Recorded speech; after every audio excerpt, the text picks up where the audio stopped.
우리가 그 말씀의 시작은 예수님의 말씀에서 트집을 잡으려고 라고 하는 전제를 던져줍니다. 앞에서 바리새파 대제사장과 또 장로들과 서기관들이 예수님을 죽이기 위한 빌미를 잡기 위해서 예수님께 나와왔고, 누구의 권한으로 성전을 소란스럽게 하느냐라고 예수님께 그 질문이 아니라 따져 묻기 위해서 온 겁니다. 그랬더니 예수님께서 세례 요한의 사역이 하늘로부터냐 아니면 땅으로부터냐라는 역질문을 하셨어요. 사실 이것은 질문을 통해서 그들의 어리석음을 깨닫게 하시기 위한, 그리고 회개케 하기 위한 은혜였습니다.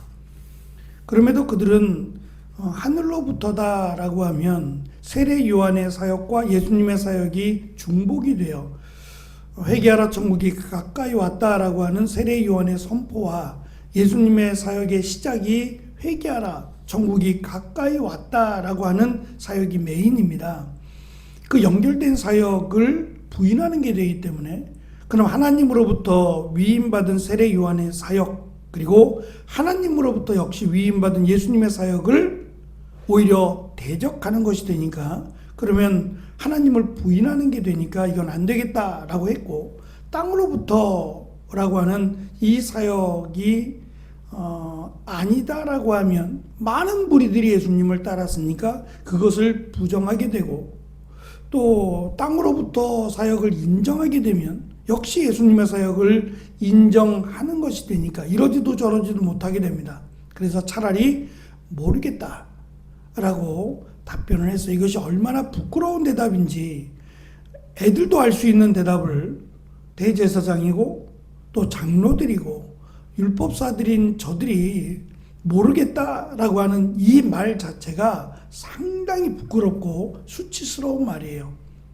그래서 예수님도 그러면 나도 너에게 대답하지 않겠다라고 하며 그들이 결국 예수님을 잡으려고 했지만 무리들이 두려워서, 백성들이 두려워서 자리를 떠나는데, 그것으로 끝나지 않고 그들이 오늘 말씀해 보면 헤롯 당원 사람 몇 명과 바리새파 사람들을 보내요. 그 이유는 또 다른 예수님을 죽이기 위한 질문을 만들어서 그것을 통해서 예수님을 죽이기 위해서 보낸 겁니다. 이들이 예수님께 나와 인사를 하고 가증스럽게도 예수님을 칭찬을 합니다. 그래서 예수님에 대해서 말하기를 선생님, 우리는 선생님께서 진실하신 분이며 아무에게도 얽매이지 않으신다고 알고 있습니다. 선생님께서는 아무도 부당하게 대하지 않으시고 하나님의 길을 진리로 가르치십니다 라는 아첨의 말을 합니다.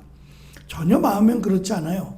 근데 이렇게 말을 함으로 우리가 하는 질문에 순수하게 대답하기를 피하지 말고 있는 그대로 아니면 아니다, 맞으면 맞다 라고 하는 대답을 쉽게 얻어내기 위해서 아첨하는 칭찬의 말을 던진 겁니다. 정말 이들의 말처럼 예수님을 존경하거나 선생님으로 인정하는 것이 아니라 소란케 하는, 그리고 자신들의 가는 길에 걸림이 되는 그것을 제거하기 위해서 지금 하는 가증스러운 말입니다. 이들이 하는 질문은 가이사라고 하는 로마의 황제입니다. 현재인 로마 황제에 세금을 내는 것이 맞습니까? 아니면 내지 않아야 합니까? 라고 하는 질문이에요. 이 질문 역시도 그렇다라고 하면, 내야 한다라고 하면 유대인들의 반란을 끌어낼 거예요. 가이사에게 충성해야 된다라고 하는 말로 바꿔서 폭동을 일으키게 할 것이고, 안 된다라고, 내지 말아야 한다라고 하면 이제는 로마의 정치인들을 충동해서 로마의 이 정치적인 반란을 꾸미고 있다라고 하는 것으로 이래도 예수님을, 저래도 예수님을 죽이는데 아주 교묘한 질문이라고 저들은 생각했을 겁니다. 가이사에게 내는 세금이라고 하는 말은 예수님이 탄생한 지 6년째 되던 해, 그러니까 주 6세기에 로마가 유대 땅을 점령하면서 그들에게 내라고 한 인두세입니다. 주민세와 비슷하죠. 한 사람당 한 사람 인두세, 머리 수대로 세금을 내는 거예요. 이게 그렇게 많지 않아요. 이 금액이 부담스러워서 문제가 아니라 인두세를 내는 것 자체가 유대인들은 가이사에게 충성하겠다는 의미로 받아들여졌어요. 그러니까 이것 때문에 늘 시끄러웠어요. 안 내는 사람도 있고 또 이것 때문에 피해서 광야로 나가는 이들도 있고, 그러니까 늘 시끄러운 뜨거운 감자였어요. 인두세라고 하는 것이 돈의 문제가 아니라 이 정치적인 이스라엘 백성들이 받아들이기에는 로마에게 충성한다, 가이사를 우리의 황제로 받아들이겠다라고 하는 의미였기 때문에 이것이 한참 뜨거워졌던 논쟁거리였던 문제였습니다. 예수님께서는 그들의 질문 자체가 위선이라고 하는 것을 강조하셨습니다. 먼저는 선생이라고 예수님을 부르지만 그들의 의도에는 예수님을 책잡기 위한, 예수님을 죽이기 위한 의도된 질문이었기 때문에 이것이 위선이고, 두 번째는 예수님께서 저들에게 동전 하나를 가져오라, 데나리온을 가지고 오라고 말씀하시자 우리에게는 데나리온이 없다라고 말하지 않았어요. 그리고서는 자기들 아마 품에서 찾아보니까 동전, 지금처럼 지폐가 있는 게 아니니까 동전인데, 이 데나리온이라고 하는 동전은 어찌 보면 작은 동전이지만 이것이 하루에 일당에 해당되는 동전이에요. 그러니까 적지 않죠. 이 동전을 가지고 있다는 것 자체가 이들이 어느 정도 부를 가지고 있다는 거예요.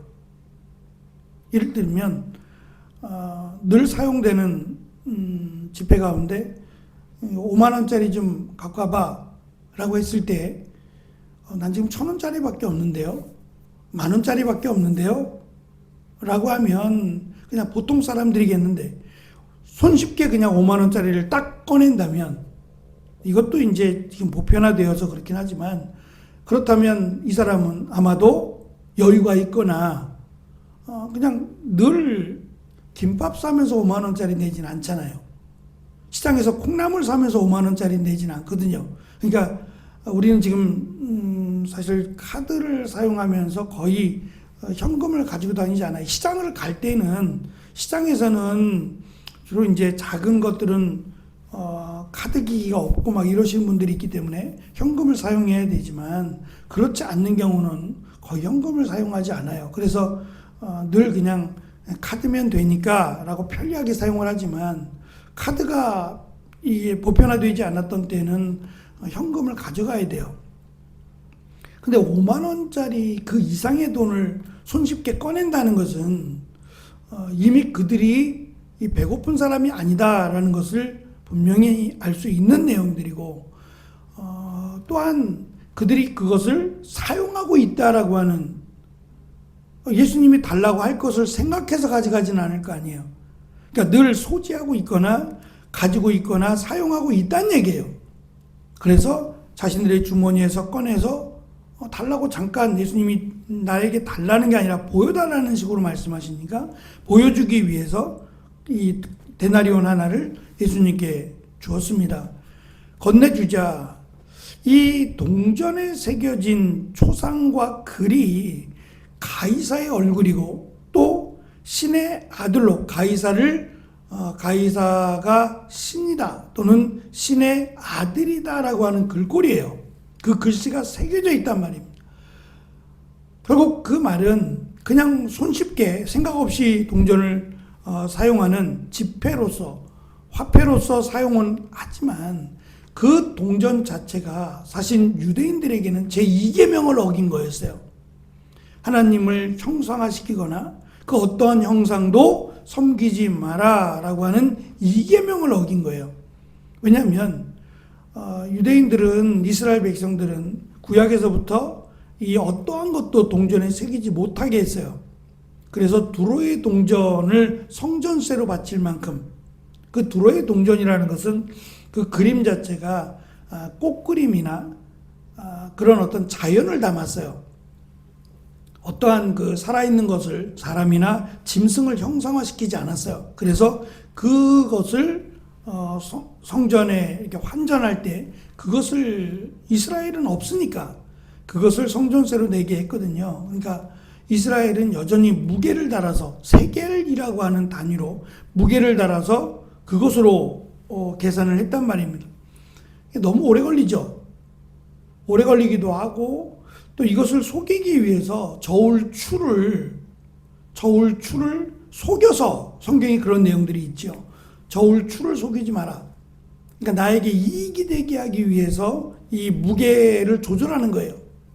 예를 들면 과거에 대박이라고 하는 되라고 하는 단위를 쓸 때 쌀이나 이런 것들을 담는 이 나무로 만든 상자가 있는데 이익을 보기 위해서 이 상자를 더 무겁게 하거나 아니면 상자를 두껍게 하거나 라고 해서 조금씩 이익을 보려는 이들이 있었어요. 그것처럼 세겔을 사용하다 보니까 이 무게추를 교묘하게 바꿔서 이익을 더 보려고 했던 일도 있었어요. 그런 면을 보면 데나리온이라고 하는 한 데나리온이라고 하는 정해진 화폐가 훨씬 편리하긴 해요.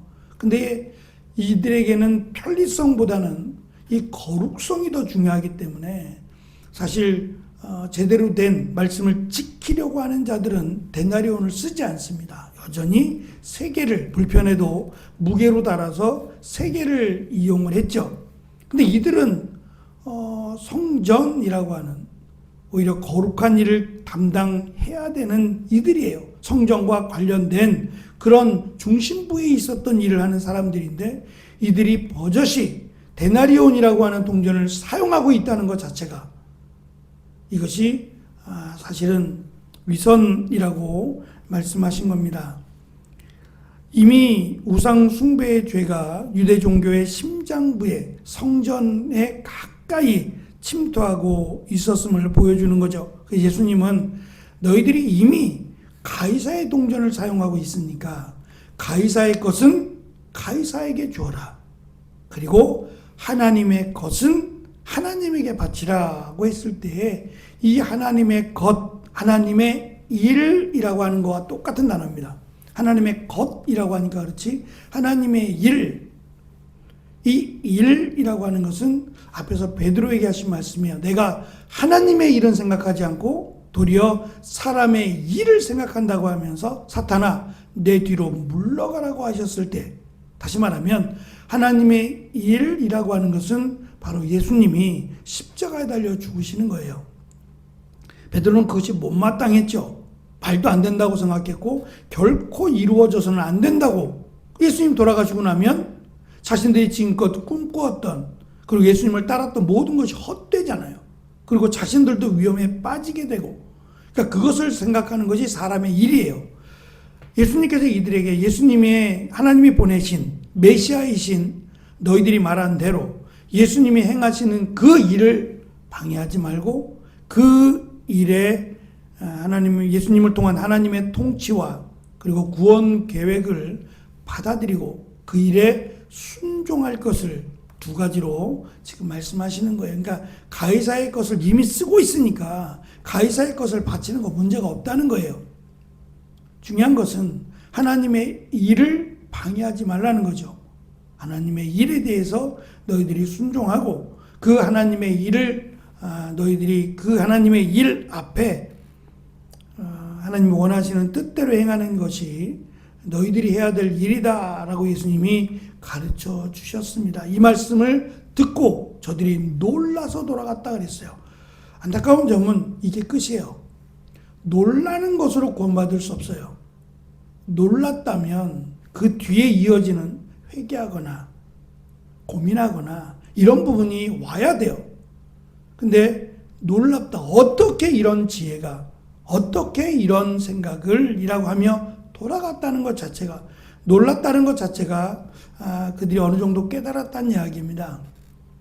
근데 그 깨달은 나름 똑똑하다라고 하는 그것이 구원으로 인도하지 못해요. 오히려 생각이 적고 또 생각이 부족하고 그래도 아이도 알 수 있는 이 말씀을 듣고 오히려 잘못을 시인하고 예수님께 은혜와 자비와 긍휼을 구하는 것이 훨씬 더 은혜입니다. 오히려 우리의 지식, 지혜를 내려놓고 하나님의 은혜 앞으로 나아가는 것이 축복이다라는 것을 우리에게 가르쳐 주십니다. 이 은혜가 우리에게 있기를 축원합니다. 기도하겠습니다.